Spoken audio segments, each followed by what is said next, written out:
again, got in a physical altercation, got roughed up by these people, and was basically driven from the country. So that's coming up. Then next hour, I'm going to have Aaron Dykes in studio. David Gergen and others, Republicans as well, are involved in this AmeriCorps Citizen Army. And put up on screen the image of the uniform. It is a red and black. It's a red uniform trimmed in black with fascistic khaki brown shirts.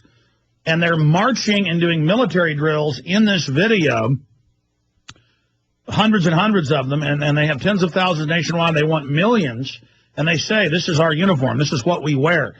And so they admit it is with Homeland Security, and they are spies. They admit, Kurt Nimmo wrote a story about it. He links to their own documents. They are spies. So that is coming up later in the next hour, and how it ties into bill in Congress would ban gun ownership at will. And this is what the legislation that Rahm Emanuel swore to introduce. We have the video posted right there so you can see it. And this will allow them secretly to ban any gun ownership they want, and then you can't challenge it. There's no court. You don't even know why you're on it. I mean, this is the hallmark, the bedrock of tyranny. So a detailed report and how that ties into the Cyberbullying Act, restrict free speech, how it ties in to worldwide, how you'll have these tracking lists and not be able to travel, have a job, you name it, in the future. Before we go to Paul Donohue joining us, I don't know if he's gotten out of Greece yet. I know he started driving out today. Before we go back or go to our guest for the first time, I do want to take a few minutes out here as we start the simulcast at prisonplanet.tv. To just remind listeners that this radio show and the TV show and everything we do here is not inexpensive. And we're able to continue what we do and able to expand our key fight, the tip of the spear against the New World Order. Who can deny we're at the tip of the spear?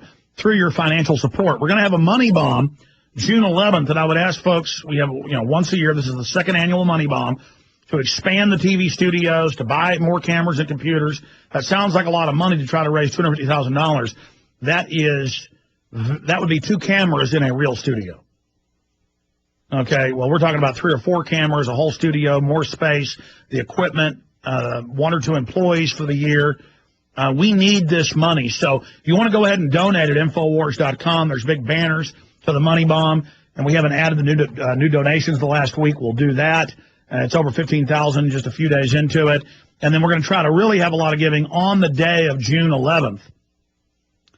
And so that's coming up June 11th. But please check out InfoWarsMoneyBomb.com or link through the banner at InfoWars.com today. Also, PrisonPlanet.tv members out there, you make this show possible. You make the simulcast, the TV production possible, the crew in there, and what we do. And you get all of my films in super high quality. We're going to release this presentation with Aaron Russo's last video interview that we did. And it has some added parts of the interview never before seen, and some behind-the-scenes interviews we did with him at a restaurant we went to.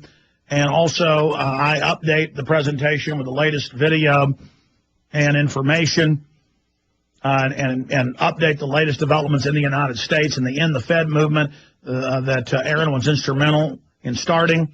So we commend him and Restore the Republic and everybody.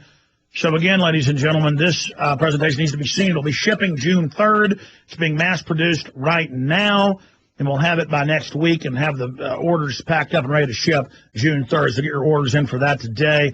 Again, Reflections and Warnings, an interview with Aaron Russo. Also, we have a new DVD arsenal. Every month we take the best in-studio and other interviews and other extras and things we've done, like we're working on one right now that has all the tent city interviews and things in it.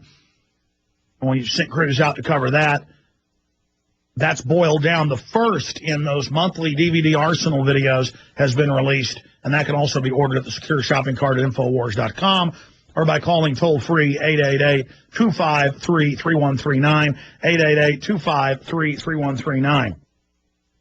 Then we have our big productions. We have our big productions that we do. Like Endgame, Terror Storm, Fabled Enemies, Truth Rising, and the newest one, The Obama Deception. The Obama Deception needs to be seen on high-quality DVD and with the extras. and things that are on it. So please order that at Infowars.com. And that's how you support this radio show and everything we do. But plus, you get a tool that will wake up conservatives and liberals. Liberals will watch it because they want to see how Obama's being criticized. Conservatives will watch it because they hate Obama, and they'll see that it's really an attack on neocons and on fake liberals controlled by the offshore power structure, and it covers the Bilderberg Group and what's really happening. So such a essential film, The Obama Deception. Okay, that said, let's go to Paul Dornanu, who, again, did work for us on the film Endgame, and he has pretty good English, better English than I have Romanian. And he, again, this is his second Bilderberg that he's traveled to, and we really appreciate his courage. This year, it was reported by Jim Tucker, the worst security ever. 2.5 miles away, they were arresting people, detaining people, secret police following everybody. Tucker said it was the worst he ever saw. Also, Charlie Skelton of The Guardian got arrested twice, detained another time, got roughed up by security. That's now headlines, the London Guardian. And he went there like this was all a big joke. But it's not a big joke now. He kind of had an awakening. And then, so we'll be going over that. Mr. Dornanu, thank you for joining us. Hello, Alex. Good to have you on. Where are you now on the road? Actually, I'm at my home. I arrived this morning. It was a straight drive. So you're not that far from Greece. How long did it take you to get back to where you're from in Romania? About 15 hours. Okay. Okay, well, start at the beginning. I'm going to try to just sit back and have you break it down. What did you see? Okay. When did you arrive? What did you witness? What happened to you? Well, I arrived for the evening with a friend of mine to help me with the footage. His name is Florian. Last name is Serbu. And basically what we noticed there from the beginning, and I have to agree completely with Jim Tucker, is that the security was worse than I've seen in 2007 in Istanbul and what I've seen other times from other reports. Basically, the police, I think the police took the job to secure the place and the army, the Greek army. I haven't seen very much of special forces like I've seen before from maybe U.S. military or something like that. But from the pictures I took, we could observe, for example, military on fast boats with guns, heavy guns,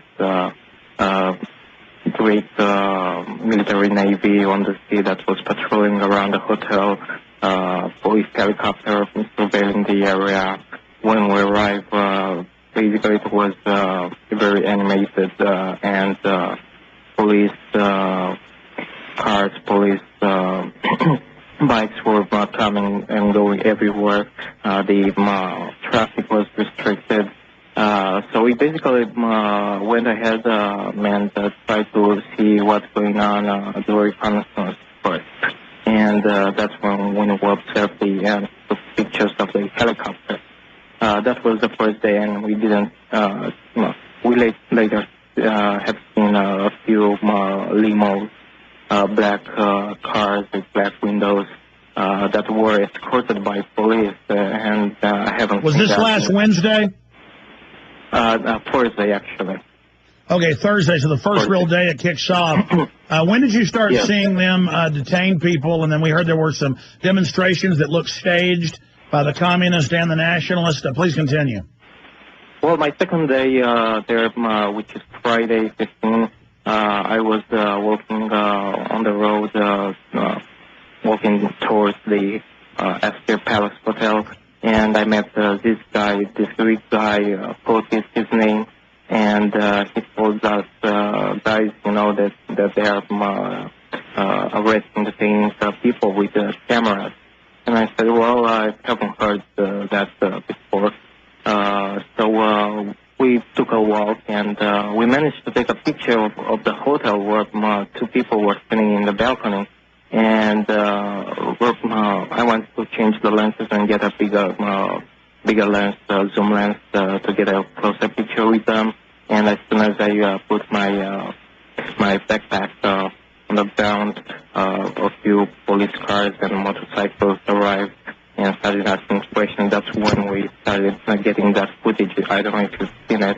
Where Yes. basically we were surrounded by cops, and they started telling us that we cannot take pictures to the hotel. Now they advertise, Paul, and then we'll continue with the story. They advertise Greece as if it's part of the European Union. It's supposedly free. But clearly Bilderberg gave the order to stop any photos because they're tired of us showing the Queen of the Netherlands and David Rockefeller and British royalty and